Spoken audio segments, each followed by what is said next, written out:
All right, let's go through different exit strategies here, ladies and gentlemen. There's 10 basic exit strategies that you'll kind of dive into. Or 10 ways to skin a note, as I like to say. Longer description of this video, of the exit strategies in this video. You can take a look at it. You can, yes, if you buy a note or you get a note under contract, you can flip it. You can wholesale it, flipping contract, just like wholesaling property. And we've wholesaled notes before, but you end up leaving a huge amount of profit on the table. If you're going to take all that time to market to find a wholesale buyer, I would put that money in time to work to find investors to fund your deal, so you're making most of the deal instead of making a small wholesale fee. Wholesale fees might be 500, $1,000, 1 to 3 points based on the funding amount. You may need to do a double closing, which will eat into your fees. Then you'll have to set up an escrow account, 2 different contracts, or you can just do a signed fee funding agreement when you trust the buyer. There's different ways. We go through this much more in depth than a 3-day workshop. Okay. You probably will need to use a real estate attorney when you're starting off. That can cost you $500, $750 to set up an escrow account. And here's the thing: good wholesalers know their deal and they know how to market what makes sense. When we want to flip notes, we know what goes in the deal. We do some of our own due diligence. We know the value. We know what the exit strategy is. We know potential ROI and things. And that's why if we do, we can market stuff. But if you're just trying to throw a list out or be part of a daisy chain where you're a joker broker, that's not a good thing to do. Okay. Now, when you say you buy a note and it's non-performing, the first strategy is always to get the borrower to start paying again. Okay. And this is where they start paying on time on a monthly basis. Your servicing company is going to do outreach. Hey, can you start paying the loan? Can you start paying on time? It's the first thing they're going to ask. Okay. This is why it's worth paying a licensed servicer, $90 a month. If it's non-performing, it becomes performing, it's 35, 15 in some cases. They're going to collection of payments. They're going to apply it to the right month, the most latest month. They're going to help you with the structuring of this stuff so it's working properly. They're going to help you with the borrower outreach, right party contact, especially if you have a job. They can call multiple times during the month, during the week to reach them out. And you instruct the servicer. Okay, here's what I'm looking to do. We bought this note. We're willing to do A, B, or C. Okay. Oftentimes, especially what was happening during COVID, is they would do a forbearance agreement. Okay, you haven't paid in 2 years. We'll take the 2 years and put it to the back end of the amount if you start paying on time, or bring a little bit extra and start paying on time. Pretty common. That's the normal thing. Most servicers, once the borrower is paid on time for 3 or 4 months, they'll consider it performing and drop your monthly payment from 95 to 35. Okay. If the borrower can't pay the existing payment, then there's going to be some sort of loan modification or some sort of change to it. Now, what does that mean? I don't go straight into loan modifications. That means, because if you modify the loan, you don't need to originate a new one. Basically, if you're forgiving debt, changing the interest rate, that's permanent. Once you do a modification, it's permanent. Borrower signs off, it's permanent. If they don't pay on that mod, guess what? You restart the foreclosure calendar, restart the time to foreclose. So what we do is a trial payment plan for at least the first 12 months. Come in, you make a payment, make 12 months of on-time payments, then we'll modify the loan. Then we dangle that carrot at 12 months. Okay, bring in 4 months of payments, then we'll do this payment, do that for 12 months, then we'll forgive balance or change the interest rate. We'll do whatever, but you got to prove to me that you can pay. I'm not going to give you something you don't deserve. Okay. You do a payment plan with a lump sum or extra payments, limited time, usually 12 months. The reason we do 12 months, because if you modify a loan before 12 months, the IRS wants to tax it as a short-term capital gains, and you don't want to do that. Okay. And then we're going to tax you on the balance of the loan mod. And that's what they want. And then you get a third party to come in and evaluate what you paid for it, plus what's coming into paying the ass. So just do a trial payment plan. Then you're only taxed on the income that comes in at 12 months. And then after that, it's a long-term capital gain. You're much better off. But you can do a variety of things: just balance, forgive, reduce back, all sorts of good things. Never go straight to loan mod. Like I said, do a trial payment plan for 12 months, unless they bring a chunk to the table, and then go from there. The borrower will need to sign the trial payment plan, and they'll need to sign off on the loan modification. Sometimes they'll just start paying it without signing it. It's better to get signed so you have that. It's more valuable to sign loan modification trial payment plan if you're trying to sell that note later on. Okay. Sometimes they'll just pay off the loan. Okay, but borrower will pay off the loan. You can do a reduced payoff settlement. We do this several times. Hey, if you pay 50 before the end of the month, we'll forgive 10 grand or 15 grand or whatever. We'll do a payment plan over 90 days, pay a third, a third, a third. Now, if they don't pay the full thing off, guess what? We got 2 lumps of sum. Then they'll start paying monthly again. Okay. They're not going to go get a bank loan. That's the biggest thing to realize. If somebody tells you I'm going to go get a loan from a bank, it ain't going to happen. Okay. Most of these are going to be primary occupied. A bank's not going to give a loan, or hard money lender is not going to give a loan on primary occupancy. Just not going to do that. So if they are going to go cash out their 401k, great. Where are you going to get the money to do this? Do you have that in your balance? Okay. If you don't have that in your balance, you're not going to do it. Let's just go move to the next step. Okay. If it's an investment property, they may be able to get a hard money lender or an investor come in and do it. Most of the time, they're going to cash out the retirement if they got to do a payoff. Okay. And you're going to handle your payoff or settlement statement with the servicer, where they're going to pay the servicer directly, and then the servicer is going to pay you wire to your account on the 4th or the 15th of the month. Okay. If a borrower pays you, you're usually going to get payment by the 4th or 5th, and then middle month 15th. Okay. If a borrower can't pay and can't pay it off, you may do a loan assumption where they can let somebody come in and take over payments. Yes, you can allow somebody to assume the loan. Happens all the time. People forget about this. You're the bank. You can allow it. Okay. And maybe it's a family member, a friend, maybe it's a potential investor that wants to take it over subject to the existing financing. It's not creating a new loan. You're not creating a new loan. They're taking over the existing loan. But so we still want them to fill out a loan application to make sure they can afford it. The last thing you want to do is go from one bad borrower to another one. Okay. We're not refinancing. So when there's no MLO required, no reason to go through Dodd-Frank compliance. It's still the existing loan that was once original in Dodd-Frank anyway. Okay. You want to keep your existing payments, terms, all that good stuff. Borrower can quick claim it to a new note payer pretty easy. Okay. If they can't pay, don't have somebody to take it over, can't modify it, then you also allow them to do a short sale. That's where they owe more than the property's worth, and you allow them to sell it, and you basically take a short. You know, legal balance is 200. You bought the note for 100. I'll let you sell it for 150. You know, if the house is worth 150. Okay. You are the bank. You have to approve the short. Okay. I always tell them if they're going to sell it on a short sale, then they need to have the realtor listed at 85% of the fair market value. Don't list it at full value. That's the stupidest thing you could do. Unfortunately, some realtors are not bright. Oh, we're going to list the short sale at 100 value. No, 100%. Nobody wants to waste time negotiating with a bank that can take 60 to 90 days or longer. Okay. Listed at 85%, that 10 to 15% discount will get foot traffic in the door, and it'll also oftentimes lead to a multiple buyer situation where now instead of 85, they get bid up to 80, 90, 95, and you're taking less of a short. But that 85% is to get people going. Now, if they don't have any foot traffic after the first like 3 or 4 weeks and you've listed 85%, then you need to move to doing a deed in lieu or something. Okay. You also want to make damn sure that appointments to see the property are not structured around the borrower schedule. They got to be able to show it at any time. The borrower's going to be a pain in the ass that we're not going to do this, and we're going to move to a deed in lieu or consent to judgment and go from there. Okay. If I'm going to bleed, everybody's going to bleed. We'll often reduce the commission to the realtors to 4%, maybe 5%. It all depends what's going on. If we don't have to take a big short and they can bid it up, great. We'll pay a full 6%. But we start with that and we move on. Okay. Like I said, if there's no showings in 2 weeks, it's not going to sell in a short sale. Then we need to move on to have you deed the property over to us or do us a consent for judgment so we can finish up and cash for keys. Okay. Now you can, if you say they owe 200 and you're able to sell it for 150, you can 1099 the borrower for the difference. I don't usually do that unless they're paying the ass. I'm not going to send them a 1099 for 50K. Yeah, you're supposed to do that, but yeah, I'll do that when I have people have been really big assholes. In most states, it's a one action state where in a lot of states where the bank can only do one thing. That may be a foreclosure or one action. They can't go after them for the rest. Okay. A lot of banks in 2010, they would do a short sale, but they would ask the borrowers to sign a second lien. That's your second lien. And I would say, no, don't do that. It's one action. You foreclose for it, foreclose. Take your one action, but I'm not going to sign on an unsecured loan. Okay. Next step, question here for somebody. Thanks, Forrest. Take care, buddy. I'll talk to you on Monday.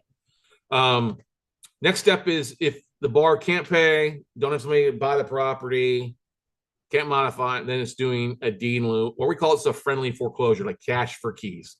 This is where they don't have a second lien. It's only the first lien. You're letting the borrower basically walk scot-free. They deed the property back to the bank or you, the lender, and you're allowing them to move out. You're forgiving them the debt. I don't accept the deed in lieu until they've moved out of the property. And I'm not going to give them cash for keys until the very end. Now, I have done this where, okay, we'll have you sign a deed in lieu. I'll give you 2 weeks to move out. I'll give you $500 to sign that deed over to me, and I'll give you the remaining $1,500 once you moved out of the property. But the property's about to be clean, swept, clean. It can't be trashed out, okay? The great thing about a deed in lieu of cash for keys, it avoids a foreclosure on their credit, which will haunt them for 7 years. If it's just late pays, it's just 24 months, and that's not a big deal, okay? You always need to pull title, do a title update to see what kind of liens are on the property. Very important, because if there's a second mortgage on the property, you don't do a deed in lieu, because now that second, the minute you accept that deed in lieu, that second now jumps to first lien position, and that's not a good position to be. So you always want, if there is a second, to do what's called a consent to judgment. It's a different document. Basically, you can show that the court say there is a lien, there's a lien behind us, the borrower is consenting to a judgment for the first amount, so that we can go ahead and expedite the foreclosure on the second. Okay. Always take internal photos, always pull title.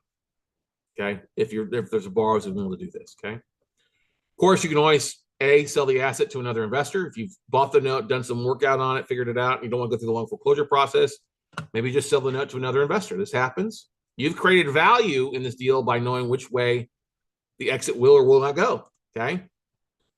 This works out when you've got longer foreclosure time frames with troubled borrowers or specific cities. Maybe you've got to cash out. Maybe you bought it so cheap, you took it down, and you're going to sell it at a 10% markup than what you paid for. It's still a good deal for you. Okay.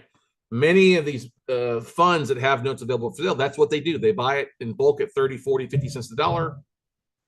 They'll try to modify, get the bar to come to the table in the first 90 days. If they can't get the bar to the table in 90 days, some sort of reinstatement, modification, forbearance plan, or whatever, then they'll market the assets for sale and try to make a 10 to 15%, 20% markup, depending on what's going on.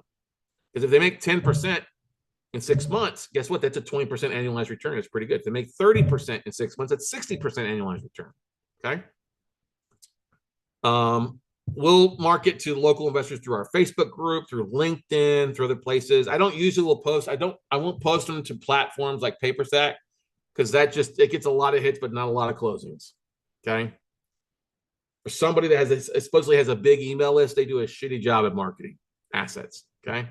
I find more success in going to local meetups, Facebook groups, and marketing directly there, or reaching out to the presidents of these real estate investment clubs and saying, hey, who do you know who's a note investor, and contacting that investor regularly, or sending out my own email to 50,000 investors.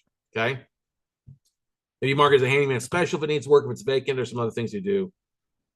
I like to work with investor-friendly realtors to help them get a listing, somebody they can pocket listing to one of their investors who can take it over. Okay. Number 9, if you don't want to sell it, then foreclosures is going to happen. We talked about this briefly earlier. Non-judicials, like states like Texas, Georgia, it's faster, $1,000 to $2,000 to foreclose. If it's usually going to be 120 days or less. Judicial's longer, going to be really probably at 2,500 to 3,000 or more. Probably an average of 5,000 for the most part. Sell at the foreclosure auction. Either you sell it off because you're the bank, you determine the bid, so you tell your attorney what bidding instructions you want. So like if they owe more than the property's worth, I don't sell them to max. Like I'll give you an example. They owe 150, the house is worth 100. I'm not going to tell them to make their bid 150, because then I'm going to take the property back. Okay. Now, if I want to own the property, that's different.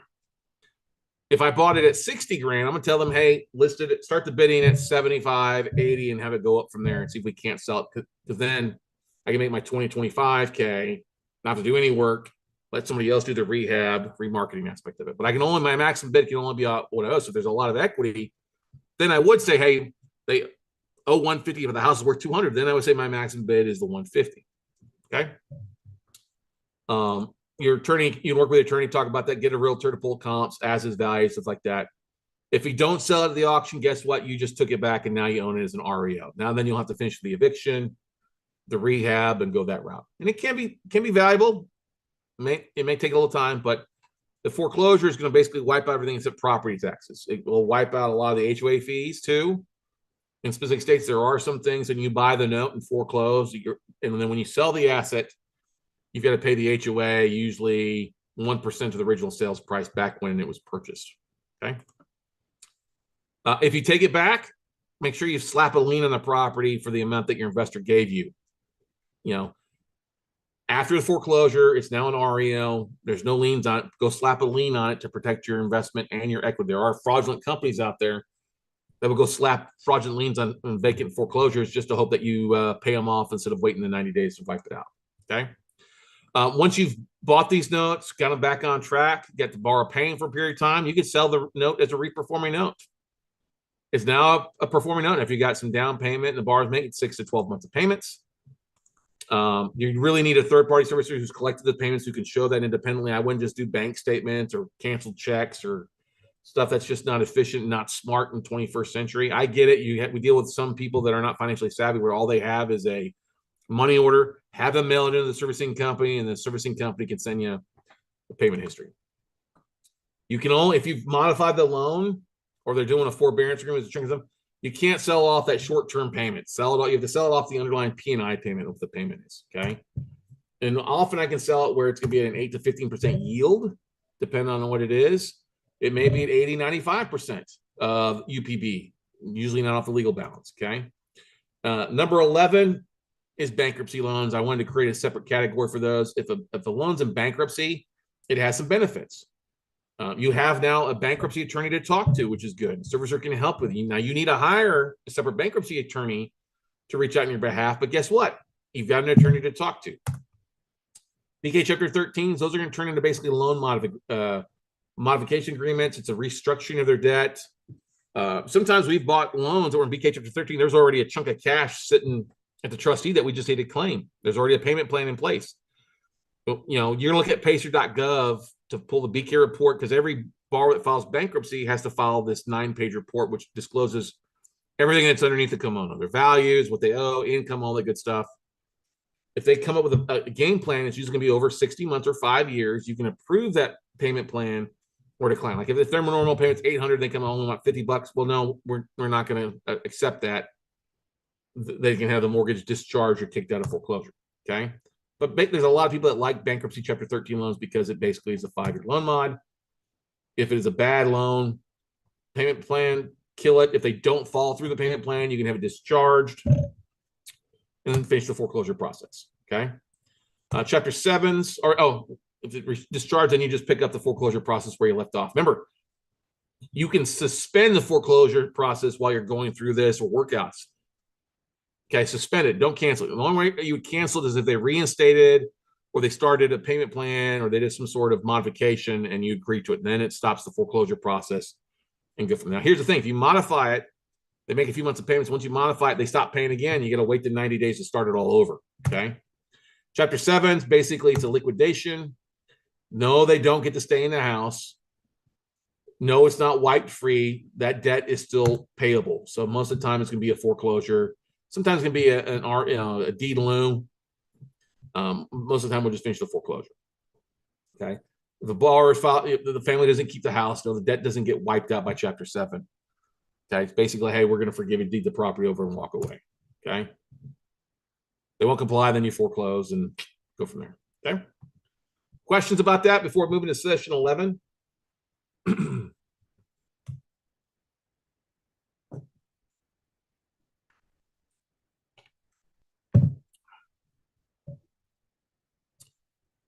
One thing to ask when you're looking at notes is ask where it is in the foreclosure process. It's already in the foreclosure process. Where is it?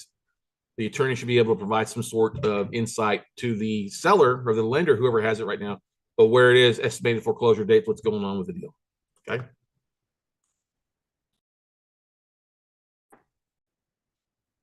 In this session, I wanted to go through some of the things that you got to think about. It's like many of these things you got to think about in traditional real estate, but I wanted to bring it up for those that are brand new.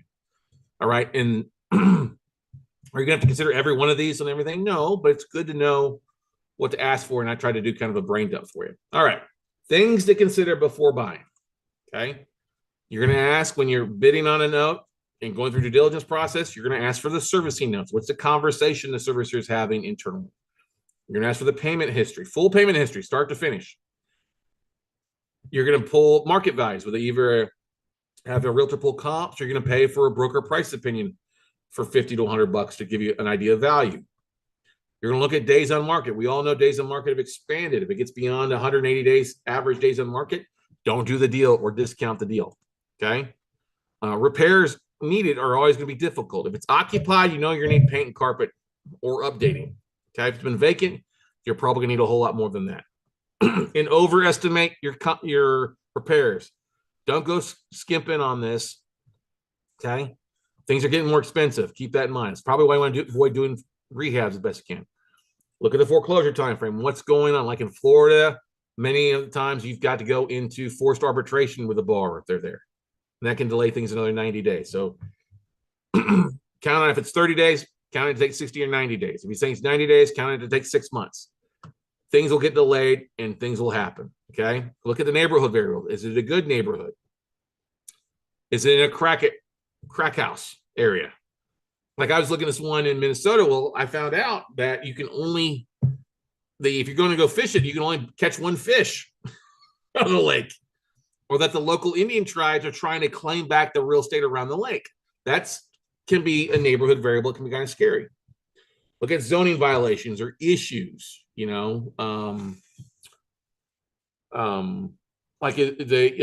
what was I going to say? Is there issues with the city when it comes to, is it near like a homeless shelter? City government issues. Is it in a good city or a bad city? All right. Like Austin is a great city, but the city councils are freaking idiots. Okay. Look at crime maps. Is it in a bad area like Gary or Memphis or Chicago? Every city's got good side of town and other times have bad sides of town. Some of them are pretty bad. Okay. Look at the size and population of the city. We talked about this. Looking at cities that probably have 50,000 people or more and going from there. The exterior conditioning asset. Look at what is it? Is it paint good? Is it the lawn mowing? Now, while the lawn mowing can often be the next door neighbors, look at what's going on in the backyard. Is there emotional equity? Is there flowers? Is there landscaping? Is there kid toys? Those are all great things to help out. It's in a rural location, avoid rural.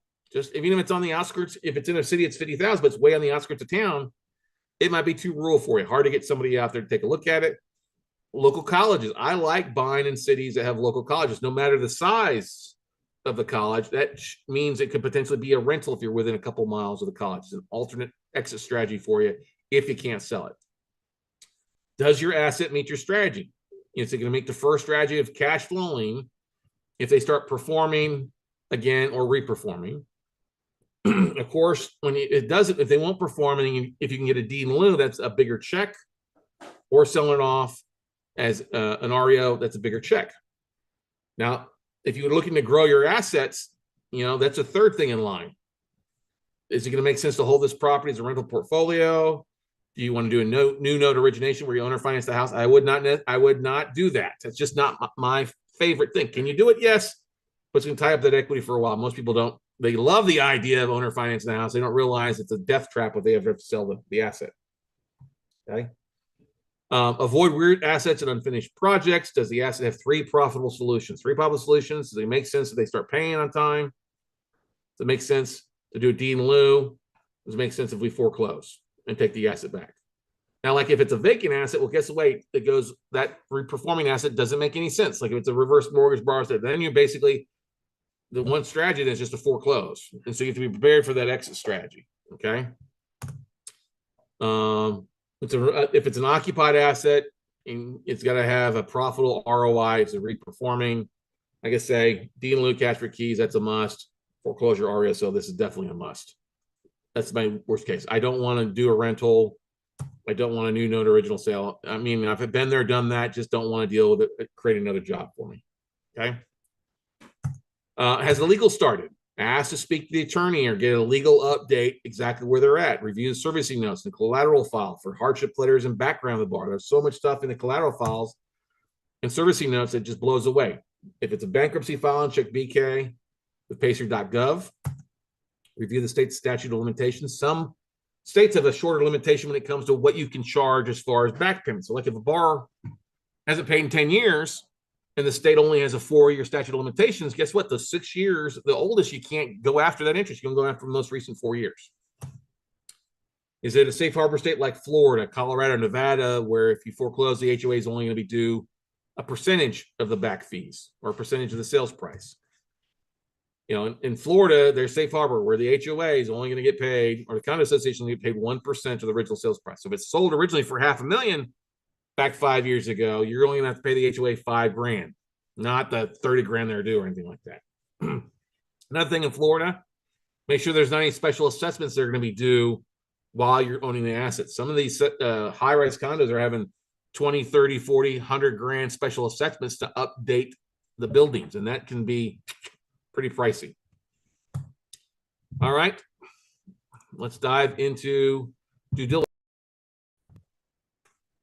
All right, so the note due diligence process is pretty easy. You're looking at 3 things, not just the property. You're looking at the borrower, the property, and the collateral file, the loan file. Okay, we got a longer video on going through all this stuff. You can check it out in Note Due Diligence there, that link. Borrower due diligence. You're going to get servicing notes, how responsive the borrower is, when was the last time they had right party contact, and they've been a trouble, pain in the ass. They told the servicer to go F off, lied, so they're going to make payments and do stuff. There's all sorts of things, you know. Look at the previous loan documents. Maybe there's a hardship letter in there. Maybe there's a loan application of what they filled out, of what they had as assets or what they were doing. Look at the bankruptcy filings, if there is one. Go to Spokio or White Pages to look to see if their current phone numbers and addresses match up, or they've got family. And then go social sleuthing. Look at social media. Do they have a Facebook profile? Do they have LinkedIn?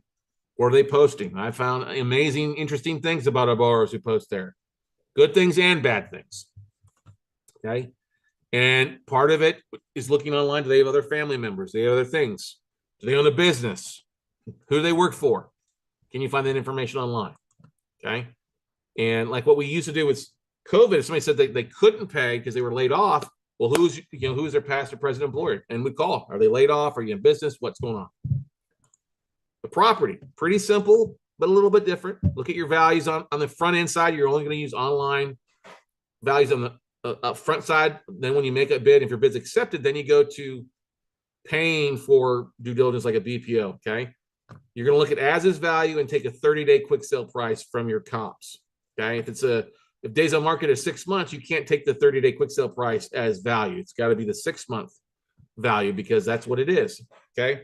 Look at exterior condition in good shop. Does it need to be painted? Is the roof good? Is the roof old?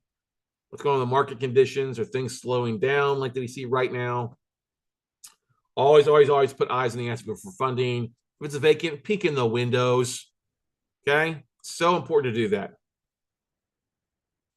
So with due diligence on the borrower, it has different on the commercial side. It's very different on the commercial side. You got to look at leases. Try to figure that out. Most of the time, the banks will have the cash flows and the rent rolls and stuff like that, so you'll know what's going on. Or leases ending, or occupancy. Maybe you go out and have somebody go out and visit the property. Every commercial asset is different, and how you perform due diligence. I don't have time to go through how you perform due diligence on a self-storage or on a multifamily. That's all different. You've got to do that due diligence like you're buying it, but then compare it to where it is on the debt side. Because if you end up taking the asset back, you want to make sure that asset cash flows. Just because you can buy a strip mall for 40 cents of the dollar doesn't mean it's a good deal. You know what I mean, Parnell? You got to have a strategy for that. You got to know what you're going to do with that asset if you take the commercial back. Okay. If you buy it at a cheap discount, is it going to make sense to modify the borrower or the owner, or is it going to make more sense for them to deed the property and you to control the asset? Okay. Commercial is a big boy game. Look at recent nearby sales and comps. Are the comps the same as yours? Are they clean? Are they rehabbed? Are they vacant or trashed out assets? Pay for a broker price opinion from a realtor. You know, if you've got a local realtor friend, they can use a CMA. You can use NAR, RPR if you want to, but be careful if they're not there locally. Look at taxes owed and pending tax sale. Call the county. Hey, I see there's $5,000 back owed. When's the tax sale taking place on this asset? Okay. Look at code enforcement liens. Call the county. Hey, do you have any code enforcement liens on this area? Are they easy to fix? You know, look at the neighborhood activity. There's there drugs? Is there violence? Is there, like Memphis, you got to know street by street if it's a good area or bad area. Is it a good street or a bad street? Has there been a previous MLS or rental posting? You'll often find a lot of information from previous postings. If it was listed for sale in the last 12 or 24 months, you know the borrower is trying to sell the house. That's a good thing. It works in your favor. Okay. And you know that borrower is motivated to maybe walk away. Look at rent rates. How does the rent rate for that property compare to market rent rates? If it's low, it's probably a rougher area. Is it higher? Can you make money keeping it as a rental? Usually a lower ROI. Look at the HOA or condo association limitations. Like in Florida, there's often these limitations where you got to be 55 plus to live in a community. Or you can't rent it. It's got to be an owner occupant. So then your only strategy is either to sell it or owner finance it, not to rent it out. With any special assessments, we talked about that. Look at the crime maps. I can't tell you that's so important to look at the crime maps. What kind of, if there's a crime map for a city, what's going on in that neighborhood? Is it the Latin Kings? Is it the Bloods, the Crips, the Triads? What's going on? Like, what's going on in the neighborhood? You will often not get access to the property. Okay. If it's a traditional note, a first lien, you might be, if it's vacant, go peek in the windows. Okay. If it's a reverse mortgage, you may be able to go and access that. But most of the traditional first liens, non-performing, you're not going to be able to get inside access. If it's occupied, you sure as hell not going to go knock on the door. And you cannot talk to the borrower, hey, do you want to modify? Before you own the note. That's a violation, and you can get a big bad trouble for that. Okay. Use Zillow values up front for due diligence, and then pay for due diligence after your bid's accepted. Okay. NARRPR.com is a free tool that pulls automated valuation models, basically just an online value. It's not bad, but get a local realtor to pull comps one way or another for you. Call the utility departments. This is one great thing that we do when we're getting ready to buy a note. We call to see if power's on, if gas is on, if water's on. If it's not, then it's probably vacant. We've had the utility departments tell us all sorts of stuff like, oh, yeah, they were in here fighting, or it's been on a payment plan. It's been on, it's the same name. It's been on it for 4 years. So they often give you, because you're the bank, remember. So they'll give you more information because you have vested interest versus just some Tom, Dick, or Harry that's calling. Okay. Make your bid. If your bid's accepted, great, and you find values or issues that affect it, then cancel your bid and reduce your bid or fade your bid. If values come back or other things happen. You know, sometimes it's important to win the bid and then get a lower price through your due diligence. Okay. Can't say this enough. Always put eyes on the asset. Put somebody in there. You do not need to fly out and take a look at. There's investors, people that will go drive by. I think you pay $40 from like Baldwin Advisory Group, and they got somebody that will do a drive-by inspection, take a photo or two from their car for you. Okay. Collateral due diligence. This is important, just as equally important, if not more. Okay, because you got to make sure that all the collateral is in place. Make sure the original loan documents or the mortgage is in there. You know, if the mortgage is missing, you'll need to get a lost note affidavit. That's okay. For every time that note has been sold, you need an assignment of mortgage for every time. So it's called a chain of assignment. So if it's been sold 4 times, you need to see 4 assignment of mortgages. You also need to make sure there's an allonge, which is just an endorsement. It's a 1-page document that goes along with every assignment of mortgage. Make sure the deed of trust is filed. Okay.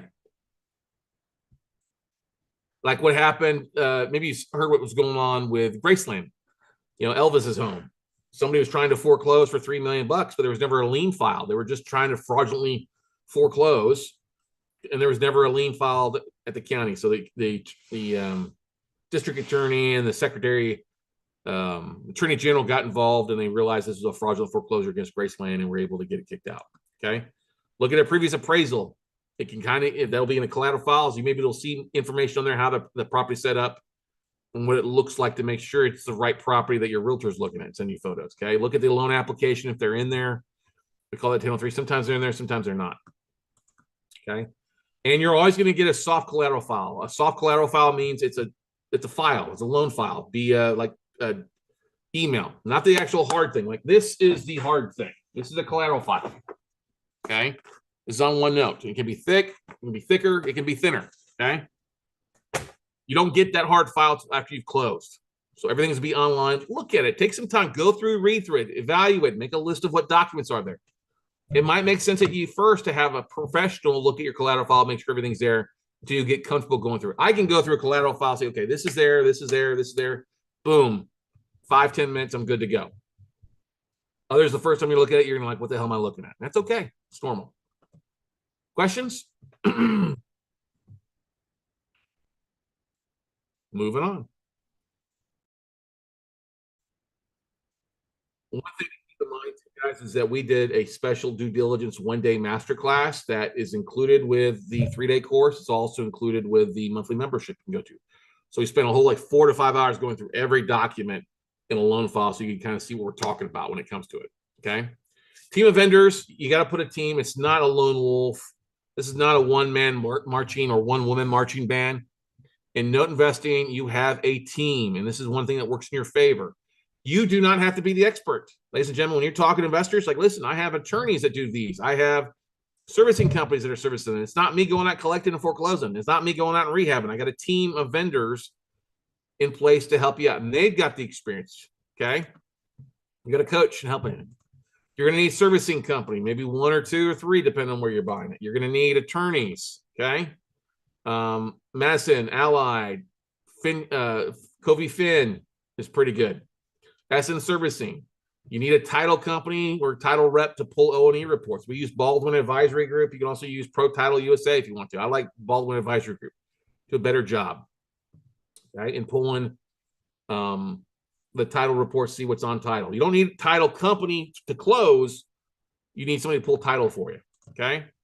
You're going to need valuation or BPO companies. Again, Baldwin Advisory Group's got a vendor list for you to use that they can help you out with. You need foreclosure attorneys. You can go to legalleague100.com to find out there.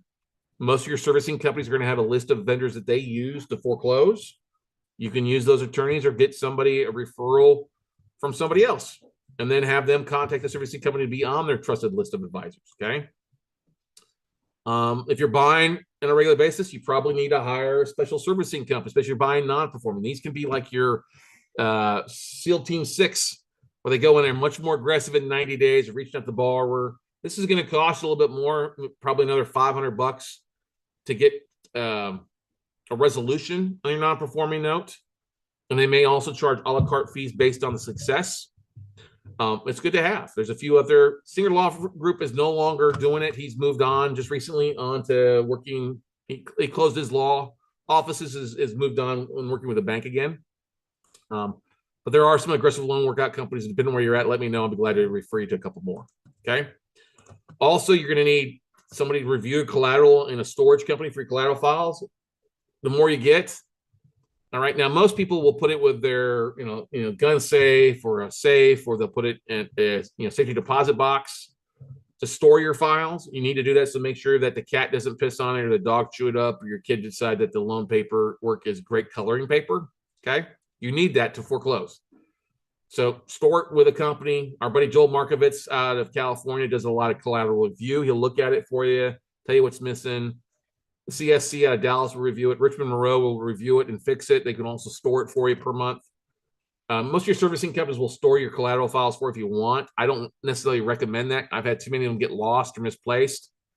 So when we get collateral files, we look at them, we scan them, we found checks and keys, all sorts of stuff here locally.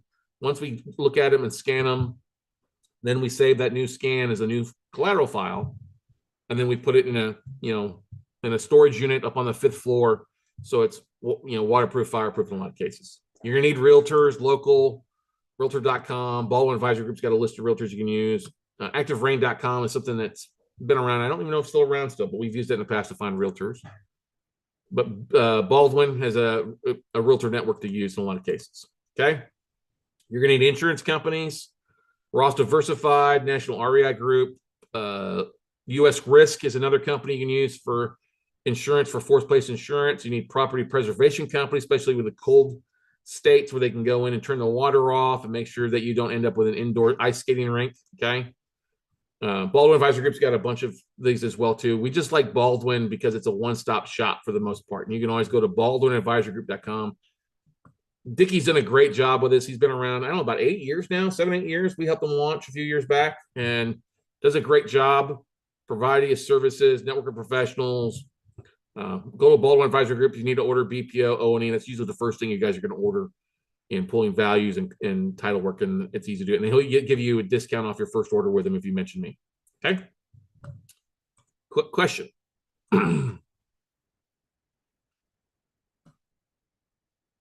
No questions. Okay. All right, everybody, let's dive into what comes up. We've covered a lot of information today so far.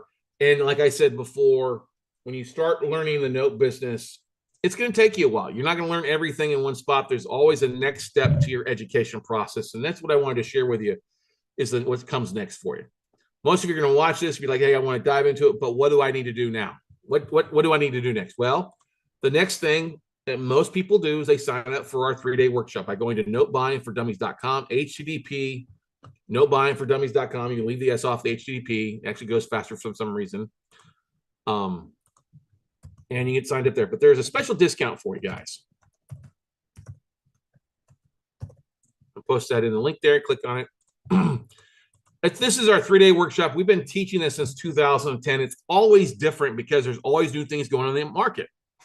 That's the thing. I keep buying notes. We're doing due diligence. We're breaking down assets. We're going through tapes. We're sharing you how we do things. We're keeping up with the market.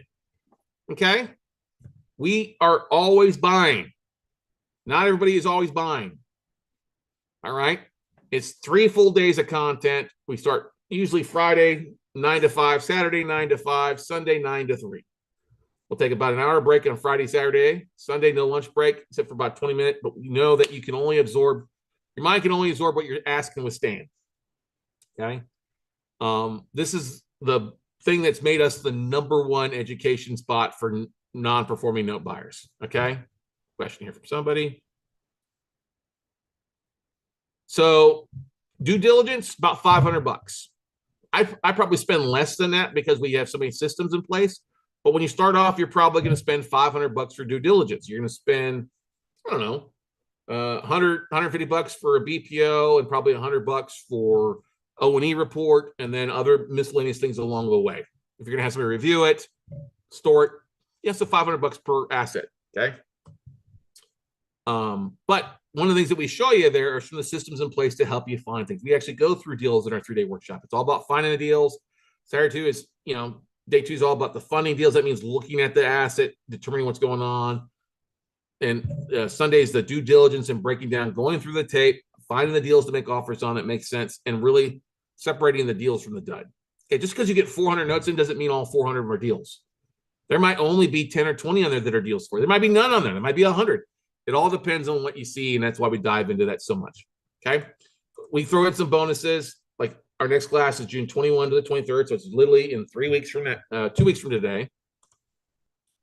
Yeah, you'll get if you sign up for it today, you'll get the replay to the April class that we taught, so you can start watching those 3 days of classes, start learning, getting more associated with things, and that way you can ask better and smarter questions during the actual live class we do on Zoom.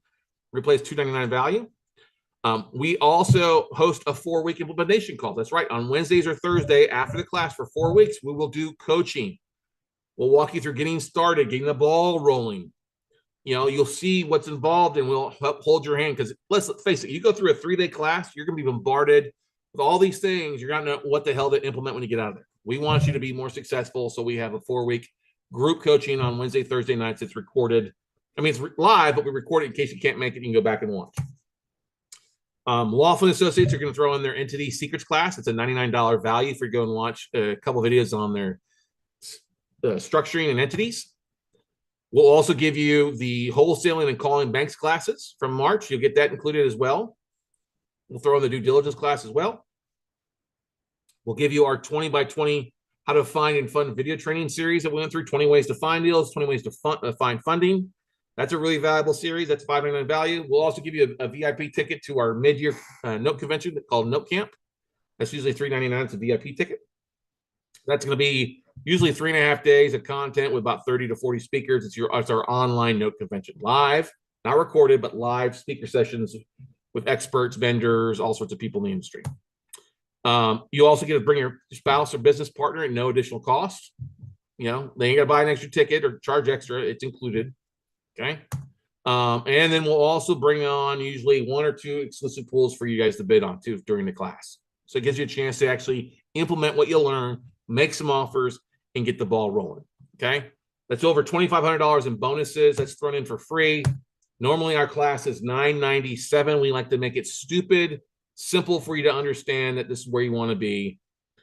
We cut that price down in half. If you sign up today and use the code WEEKEND, go to the link. You'll see. Let me share with you here. Let's go back. So up here at the top, once you go to Note Buying for Dummies, click on the sign up page. Actually here. This will take you to Note Buying for Dummies. Click here to RSVP your spot. Type in your information. That takes you to this checkout page. So up here it says 1. Yep. $997. The special code says apply here. Type in weekend, all caps, hit apply. It drops it down to half. So $498.50 for all those bonuses, all those classes. It's a great stuff. You'll get a 200+ page manual with it.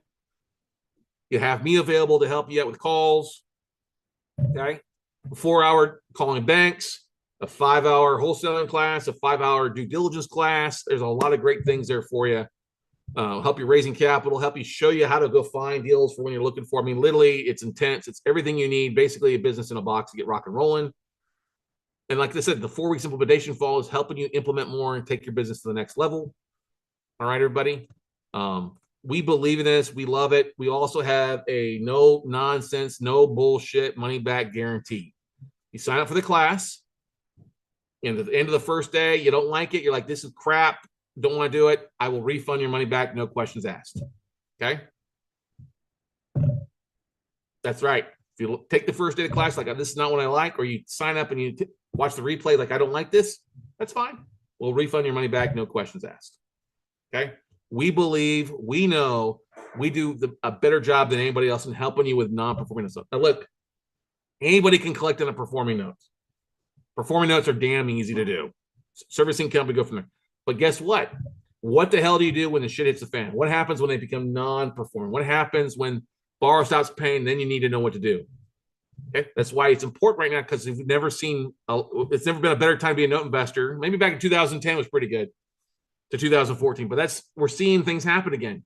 If you want to tap in and build wealth, this is the time to be doing it. Be buying notes, be talking to banks, be getting listened to you that nobody else is seeing. It's a phenomenal time to make some things happen. All right. And that is our notebuyingfordummies.com. Like I said, use the code WEEKEND to get a discount. If you can't afford the $498, then what you'd want to do then is sign up for our monthly membership at $97 per month. If you go to noteumbrella.com, this is minimum 6 months, okay? But you'll get a ticket to the workshop. You'll get access to replay videos. And so it basically spreads your learning costs out more nicer per month. Now, here's the thing. You got to be around for 6 months. If you cancel, we're going to charge your card the remaining balance if you do it before 6 months. Okay. But this spreads your learning costs out, be more affordable. You can also get coaching calls. We've got a special base camp group for our monthly members to take advantage of and dive in there and stay attention. Because we have, Monday at noon, my time, we do a weekly coaching call that you get access to. Okay. So that's noteumbrella.com. Type that in the chat roll here for you.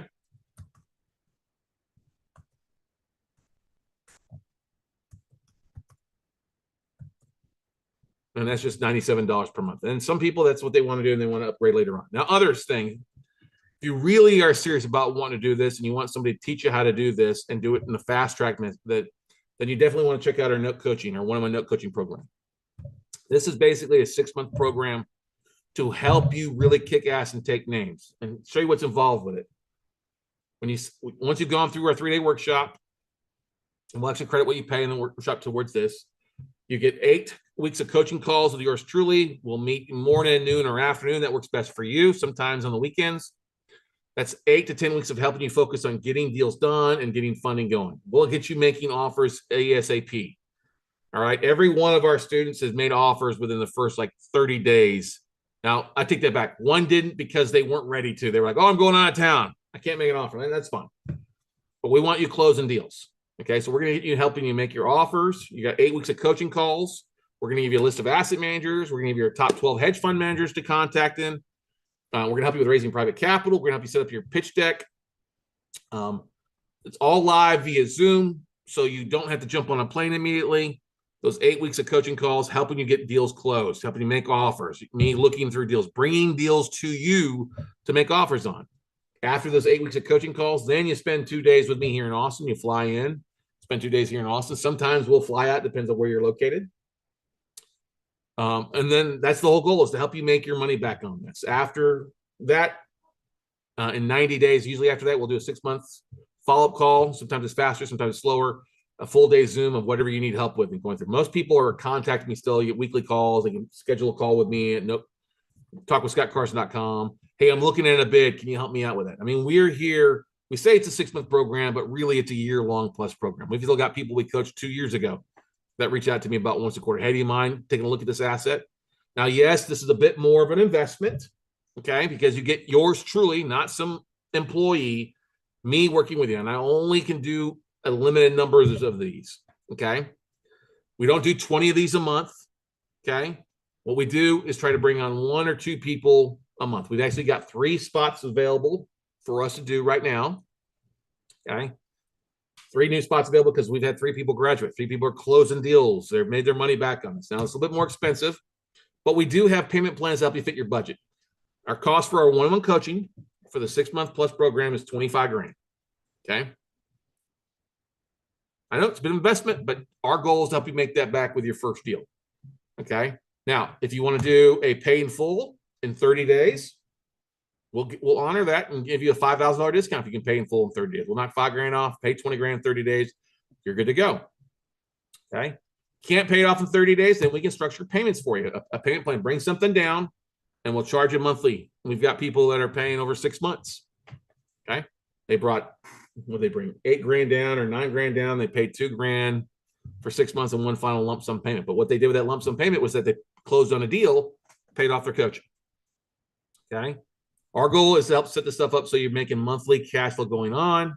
Like I said, it's a full year coaching. If you want to hang around a little bit longer until we close your deal, we will work with you as long as we can until you close your first deal. All right. I mean that from the bottom of my heart. We want you to succeed. All right. And that's what's so powerful, is that we've done such a great job helping people really knock it up. And we have a 95% success rate. The 5% of those that disappeared, we scared them off. We're like, oh crap, this is not for me. That's their choice. You can lead a horse to water, but can't make a drink. Ready, ladies and gentlemen? And this is not putting 40, 50 hours a week, hours in per week, 5, 10 hours a week. We work with you. You get a little bit of something to do each week. We want to keep you motivated, keep you rock and rolling. You got to do a little bit. I can only do so much for you. You actually determine your success. Okay. But if you'd like to do this, like to talk more about this, please reach out to me. talkwithscottcarson.com. It's easy to make an appointment with me. Just go to talkwithscottcarson.com. And let's jump on a call. See if we can find a payment plan that hits your budget, or tell me what you're looking for. We've got a couple of different things that are available. Okay. Like I said, we do have a third party that will actually finance it too for you if you want to do this. They'll do it over like a 2 to 3 year period. If you got 2 years of work history, W-2s approve that. If you make about $40,000 or more per year, you get a 620 FICO score or greater. They can do payments as low as like $500 a month or less. Depends on where you're at credit score. I don't handle that. There's no prepayment penalty. We've had people have done this option. They don't have to make your first payment for 30 days, and they're already making money in 30 days because we help them buy now. We just had John Gore, who's one of our coaching students. He's coming out this month sometime for his 2-day. And in his first 60 days, he closed on 20 notes. In his first 30 days, he closed on 5 notes. Okay. And that money is bringing in a 21% after expenses, cash and cash return on his portfolio, on his money. Pretty good. Okay. I could give you, Larry Hoffman's made 6 figures. Catherine Bell's made 6 figures. Trust me, we are here to work with you to help you kick ass and take names. Okay. If you, is this for a residential or commercial focus? Either or. Now, here's the thing. Do you have a background in commercial notes, Parnell, or commercial real estate?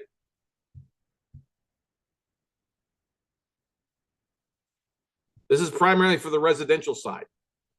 If you're doing it, I can only commit because there's a longer process for due diligence on the commercial side. If you don't have any experience in commercial real estate, if you do, great. Then we can talk. Then we can customize a plan for you on stuff like that. Yeah, it's about the same price if it's just be the commercial side of things, but it's a little bit different in what's involved with it. So why don't we schedule a call and I can go through that and can talk with you, pick your brain out a little bit.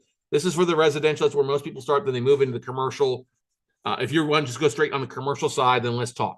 We can definitely go through that, and we can. It's still a weekly call, but maybe a little bit longer on the calls before you come in.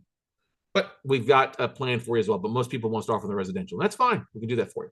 Anyway, if you want to see if you can get approved for this, you can go to a link and get approved usually in hours, not days. If you go to bit.ly Scott's Coaching, you can get signed up and see if you get approved for the financing option there for you.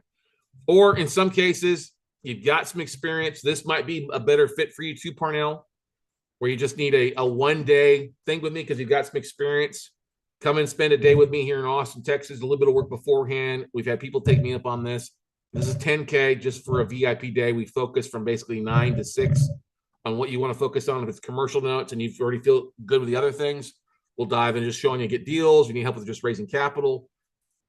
You know, we do this. We offer this for folks. You're still going to want to sign up and take the 3-day courses, the basics, before you ever do something like this. Okay, I want to make sure we're speaking the same thing because I don't want to be teaching the bare necessities during that one day. The one day is action plan, making offers, reaching out, putting systems in place there for you. And this VIP day is $10K. And you can split that up with half beforehand and half the day of. Okay.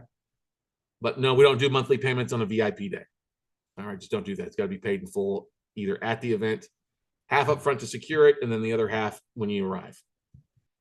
Okay. But some people have done this. They're like, hey, I want to focus on just on apartment notes. Okay, great. You know, I don't want to deal with the residential side. That's fine. Let's have you come in and spend just a day with me here on the VIP day. So we'll do one of those about a month. So basically, let me know if you're interested. We're glad to help answer your questions and take your business to the next level. We've got a variety of ways, guys, to structure these things to help you fit your budgets. Okay. Any questions, any comments, concerns? We usually do the VIP day Tuesday through Saturday. It's a full day, just like I said, focused on you. You fly in. If you want to spend the night before, great. Some people fly in early in the morning. We pick you up at the airport, head to the hotel, work on your stuff for the day, and then we'll drop you back off. Okay. If you've got a lot of experience, you want to focus on that, great. But like I said, one thing we do on the coaching or the one day, if you signed up for the 3-day course, we'll apply that $498 or whatever you paid for 3-day workshop towards the balance. Okay.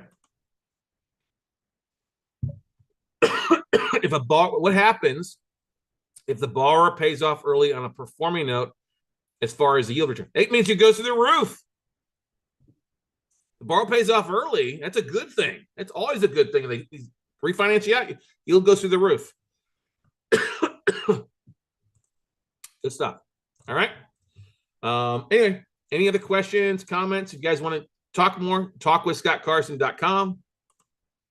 Once again, our class is June 21st and 23rd. Get signed up today. Discount code is weekend for you to take advantage of that.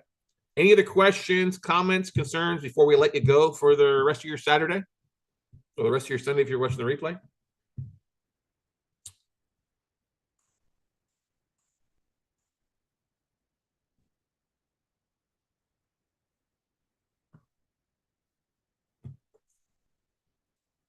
All right, then, everybody.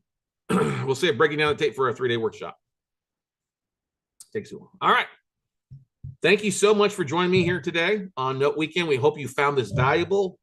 If anything, guys, hopefully you walked away more knowledgeable, more ready to rock and roll some things. If you've got some specific questions or a specific scenario you want to run by, please feel free to reach out to me. Talk with scottcarson.com. I'm glad to talk with you, let you pick my brain, and I'll give you my honest opinion, give you my honest counsel on what you're working at. Some people have these great ideas. I'm like, it's a whole lot of work. Why don't you just do A and B versus trying to do A through Z? And it makes a lot of sense. We've been around for a long time, got a lot of great connections, and we've helped create a lot of success for people out there. So go out, take some action, everybody, and we'll see you at the top. All right. Thanks for joining us live. Thanks, Barbara. Thanks, Sandor. Thanks, everybody.